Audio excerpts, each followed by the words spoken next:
Hi everyone, welcome back to my channel. Today we're going to be doing something a bit different from my first video, and I'm hoping this could be something that's recurring, a new series maybe, because I'm really into this. So today we're going to be doing conspiracy theories, particularly the Mandela Effect, which is gaining so much popularity now. Now, if you don't know what the Mandela Effect is, firstly, the Mandela Effect is when a group of people remember a certain event or a specific name of something, detail that actually has never been that way. For example, the 9/11. This is probably one of the most famous tragedies ever, and it is well known that it was on 9/11. But was it really that date? Some people actually remember it being on 9/10, not 9/11. Honestly, I've always known it as 9/11, but I was only one or two at this point, so obviously I don't remember it fully because I'm a kid. But I've always known it as 9/11, but obviously some other people have not, and that is what the Mandela Effect is. Now, the Mandela Effect got its name from the famous Nelson Mandela, which we all know of.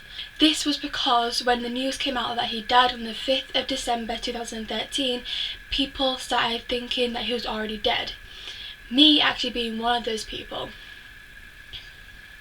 There are numerous theories of why the Mandela Effect has actually taken course and why we've only suddenly become aware of it. Which I might talk about in another video if I get enough likes. Self-promoting. But honestly, I remember him dying in prison in I think it was like 1991. But I remember being taught that in primary school that he actually died while in prison, and looking at this picture, you're not allowed to print a book or sell anything like that if it's got fake information in it. And this one was published saying that Nelson Mandela died while he was in prison in 1991. This is when the Mandela Effect started to take course and started to actually build up. Now, I'm going to talk about one of the most famous Mandela Effects, which is the Berenstain or Berenstain Bears, which I'm sure you've all heard of if you're watching this video. Honestly, I'm not too sure. I remember seeing some clips, some images of the bears themselves, but I wasn't really the one to watch it, as it was an American TV show. But honestly, even I myself would believe it was me.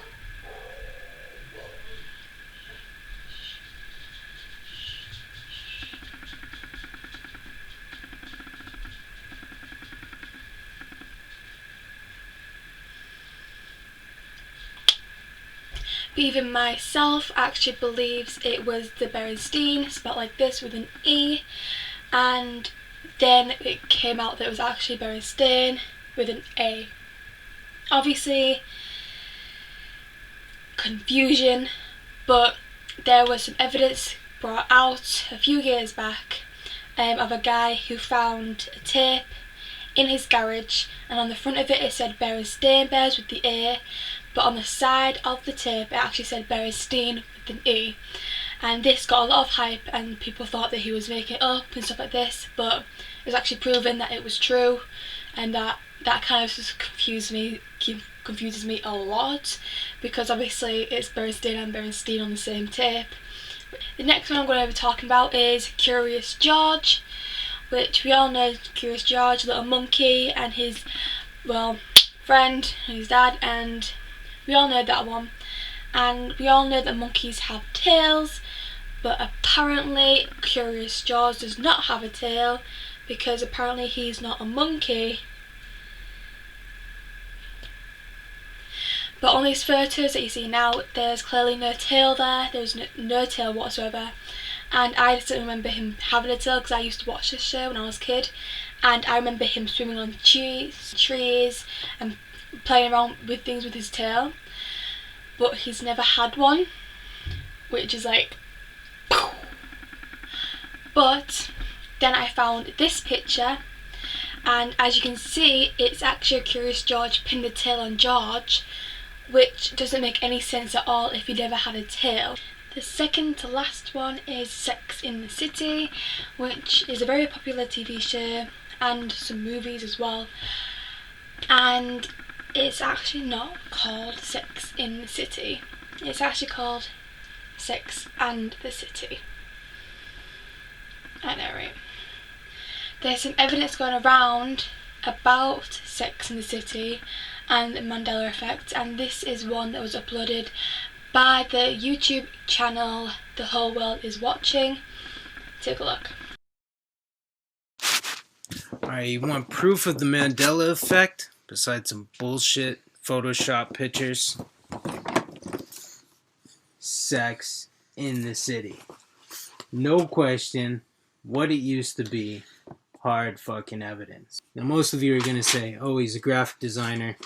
He made the fucking box. Plus the it's a different color. But thank God my girl still has every fucking thing in here that says it again. Again. And again. Right here too. It's stamped into the plastic. Yeah, stamped into the fucking plastic, carved into the glass. I know, it's insane that everything in there had Sex in the City all over it, and he is not a graphic designer. He could not have just up and done that. There are so many videos like this. Obviously this is the only one I could share, but yeah. And last but not least is the famous Star Wars movie, which we all know of. And this is actually the famous line, "Luke, I am your father." But did he actually say that? No, I am your father. No, he did not say that. It was, "No, I am your father."